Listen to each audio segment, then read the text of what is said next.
పచ్చని dollar ముందుంటే yellow dollar లేకుంటే యూట్యూబే వేణు స్వామికి ఇల్లు ఈ జోకులకే కన్నీళ్ళెంక చెల్లు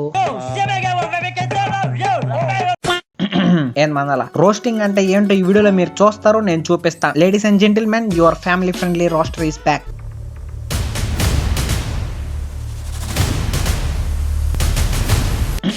ఎగ్జామ్స్ లో ఫెయిల్ అయిపోయి బాధపడతా ఉంటే ఆల్రెడీ 20 సప్లీలు ఉన్న నా ఫ్రెండ్ మొండ వచ్చి నా దగ్గరికి, హర్ష వేణుస్వామి జాతకం చెప్తే మలబద్ధకం ఉండే వాడికి కూడా లూజ్ మోషన్స్ బుల్లెట్ ట్రైన్ అంత ఫాస్ట్ గా వస్తాయి, వెళ్ళి ట్రై చేయి. ఇది విన్న నేను ఆ వేణుస్వామి ఏదో పెద్ద రాధేశ్యామలో విక్రమాదిత్య అనుకున్నా. రీసెర్చ్ చేసే ప్రాసెస్ లో తెలిసింది ఏంటంటే ఈయనకంటే సునిశ్చిత్ మాటలు నమ్మడం బెటర్ అండ్ సేఫ్. ఇప్పుడు ఈ రీసెర్చ్ ప్రాసెస్ లో నా మనోభావాలు చెప్తా వినండి. అసలు జాతకాలు చెప్పేవాడంటే జనాలకి రాబోయే ప్రాబ్లమ్స్ చెప్పి దానికి పరిష్కారం చెప్పేవాడు. బట్ మోడర్న్ ఎరాలో ఎలా ఉందంటే ఫ్లాష్ బ్యాక్. నమస్కారం అండి, నా పేరు ఫ్లూట్ బాబా.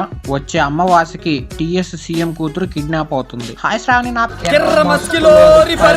వేణుస్వామి ఫ్లూట్ బాబా చెప్పిన ప్రిడిక్షన్ తప్పైంది అని నిలదీద్దాం రండి. రే ఫ్లూట్ బాబా తలుపు తీరా అవ్వ, సీఎం కూతురు కిడ్నాప్ అవుతుంది అన్నావు, ఎక్కడో ఇంద్రా పికాచు పాలు తాగేటోడా. స్కంద సినిమాలో అయింది. నేను చేసిన కామెడీ ఇప్పుడు, కానీ ఈయన ఇంటర్వ్యూలు మాత్రం ఖచ్చితంగా ఎట్టా ఉంటాయి, కావాలంటే చూడండి. ఇప్పుడు ప్రభాస్ వచ్చేటప్పటికి తులారాశి. ఇప్పుడు ప్రభాస్ జాతకము ఆల్మోస్ట్ ఆల్ ఆయన జీవితంలో ఆయన హైప్స్ అయిపోయినాయి. సో ఇప్పుడు ప్రభాస్తోని సినిమాలు తీసే ప్రొడ్యూసర్లు అందరూ కూడా జాతకాలు చూయించుకోవాల్సిందే. ఎందుకంటే ఏ కష్టం, ఇంకా ప్రభాస్ కెరియర్ కష్టం.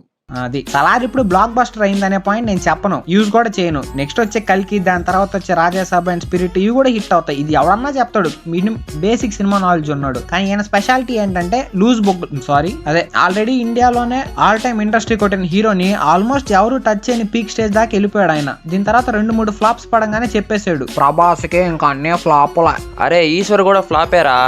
అదే ప్రభాస్ కెరీర్ స్టార్టింగ్ లో వచ్చిన ఈశ్వరు ఫ్లాపే, దాని తర్వాత వచ్చిన రాఘవేంద్ర పెద్ద డిజాస్టరే. కానీ దీని తర్వాత వచ్చిన వర్షం బ్లాక్ బస్టర్. బట్టతలు వచ్చాక క్యాప్, హీరో అన్నాక ఫ్లాప్ చాలా కామన్ భయ్యా. అయినా ఈ లూజ్ బొగ్గలు జాతకాలు చెప్పుకోవడానికి తక్కువ, రివ్యూ చెప్పుకోవడానికి ఎక్కువ లాగున్నాయి. అయినా ఏంటి నువ్వు చూడడానికి రగిడీ లాగున్నావు. అసలు ఇతగాడు ఊరికమంటే ప్రభాస్ జాతకం ఎందుకు చెప్తున్నాడంటే ఆయన ఒక్కడే జాతకాలు నమ్మడు కాబట్టి. టీఎఫ్ఐ లో సినిమా ఇండస్ట్రీలో జాతకాలు నమ్ముతారు అందరూ, ఒక్క ప్రభాస్ తప్ప అందరు నమ్ముతారు. ప్రభాస్ ఒక్కడే నమ్మడు, వెరీ క్లియర్. అయినా రావణ్ గారి న్యూమరాలజీ నమ్మి ప్రభాస్ అన్న పేరులో ఒక ఎస్ యాడ్ చేసుకున్నాడు అంటాడేమో. ప్రభాస్ స్పెల్లింగ్ ఏంది, ఓన్లీ ఒక్క ఎస్ వస్తుంది, కానీ ఇప్పుడు చూసుకున్నట్లయితే 2 ఎస్లు వచ్చాయి. అంటే ప్రభాస్ అన్నకి ఫ్లాపులు భయం పట్టుకుంది, అందుకే మంచి జ్యోతిష్కుని అయితే కలిసిండు.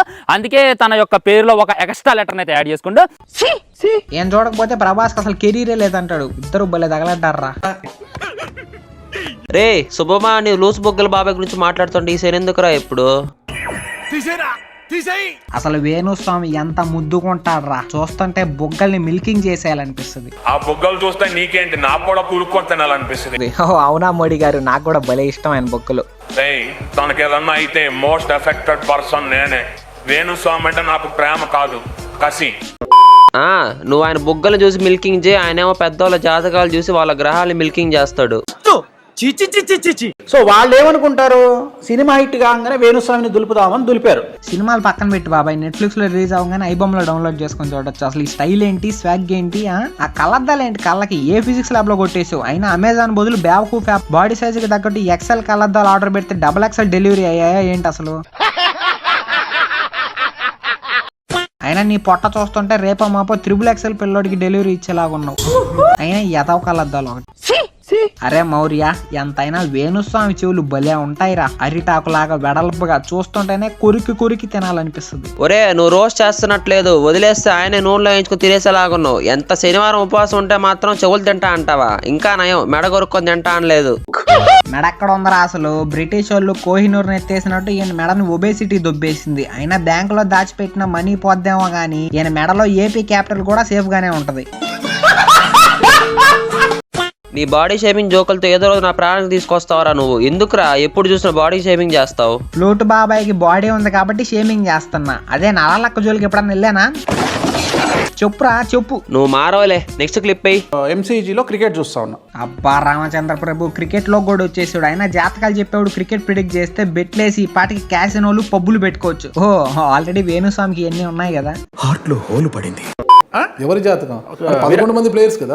విరాట్ కోహ్లీ జాతకం చూసి చెప్పా. ఎవరైనా ఒకళ్ళు, మన 11 మందిలో ఎవడైనా అదృష్టవంతుడు ఉంటే మ్యాచ్ గెలుస్తుంది. అయినా టీంలో ఒకటి జాతకం బాగుంటే మ్యాచ్ గెలుస్తారంట. అలా అనుకుంటే అమ్మాని జాతకం బాగుందని చెప్పి ఇండియా బాగుపడలేదుగా. అయినా ఇండియా సంగతి దేవుడు ఎరుగు. వాళ్ళ అన్నే పావుబాజీ ఇన్స్టాల్మెంట్ తీసుకునే స్థాయికి దిగజారిపోయాడు ఇప్పుడు. అయినా ఒకడు మ్యాచ్ గెలిచే పని అయితే ఈ పాటికి పాకిస్తాన్ దగ్గర 10 వరల్డ్ కప్లు ఉండాలి. ఎందుకంటే ప్రతి మ్యాచ్ లో వాళ్ళ దాంట్లో ఒకడే ఆడతాడు, మిగతా వాళ్ళు ఆడరు. ఆ మిగిలిన 10 మంది మటన్ మంది తిని బొబ్బుంటారు, లేకపోతే గ్రౌండ్ లోనే ఆవులిస్తా ఉంటారు. జాతకాలు చెప్పేవాడి జాతకమే బాగుంటే మిగతా వారి జాతకాలు ఎందుకు చెప్తాడు? అంటే చిలక జోసం చెప్పుకునే వాడికి జాతకం చెప్పొస్తే మిగతా వాళ్ళ జాతకాలు ఎందుకు చెప్పుకుంటాడు? వాడి జాతకాన్ని వాడు మార్చుకోలేడు. అంటే దీనికి ఒకటే ఒక క్వశ్చన్. ఆర్బీఐ గవర్నర్, మనం వాడే ప్రతి నోటు మీద ఆర్బీఐ గవర్నర్ సంతకం ఉంటుంది. సో గవర్నర్ సంతకం పెట్టినంత మాత్రం ఆయన మనకి ఇవ్వకుండా డబ్బులను ఇంటికి తీసుకుపోయి వాడుకుంటాడా?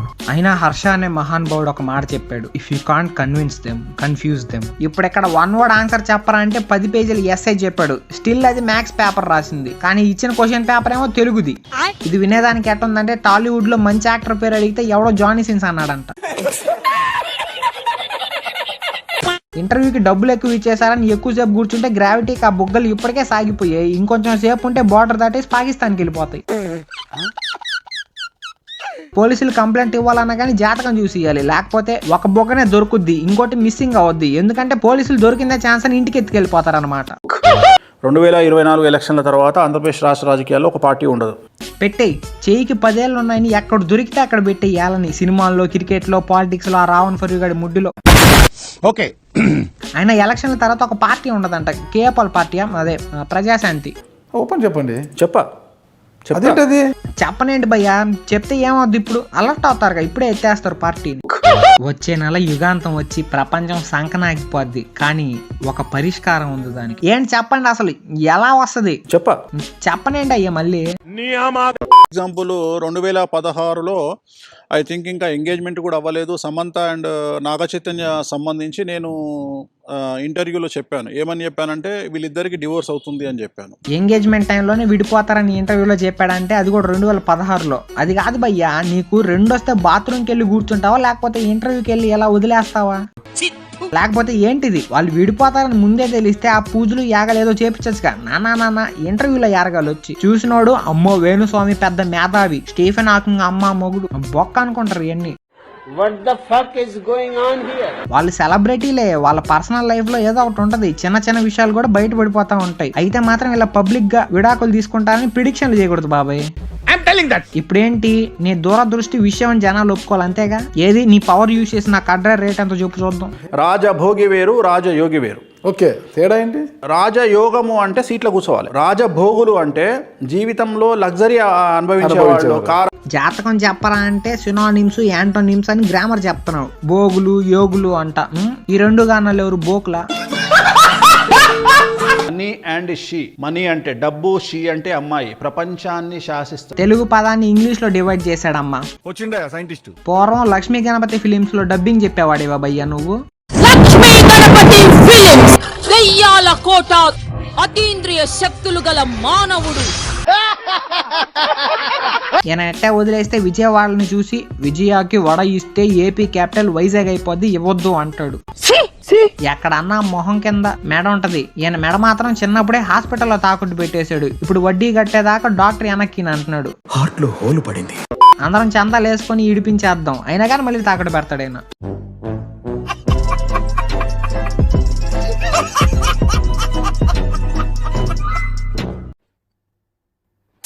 అది ఈ వీడియోకి ఇంత. ఈ వీడియో మీకు నచ్చితే లైక్ చేయండి, షేర్ చేయండి. కొత్తగా చూసే వాళ్ళు ఛానల్ సబ్స్క్రైబ్ చేసుకోండి. సబ్స్క్రైబ్ చేయని వాళ్ళు సబ్స్క్రైబ్ చేసుకొని సబ్స్క్రైబ్ అని పెట్టండి. ఆల్రెడీ సబ్స్క్రైబ్ చేసుకునే వాళ్ళు సబ్స్క్రైబ్ అని కామెంట్ పెట్టండి. ఖచ్చితంగా కామెంట్స్లో ఒక 1000 కామెంట్లు పడిపోవాలి రేపు పొద్దున కల్లా. ఓకేనా? బాయ్.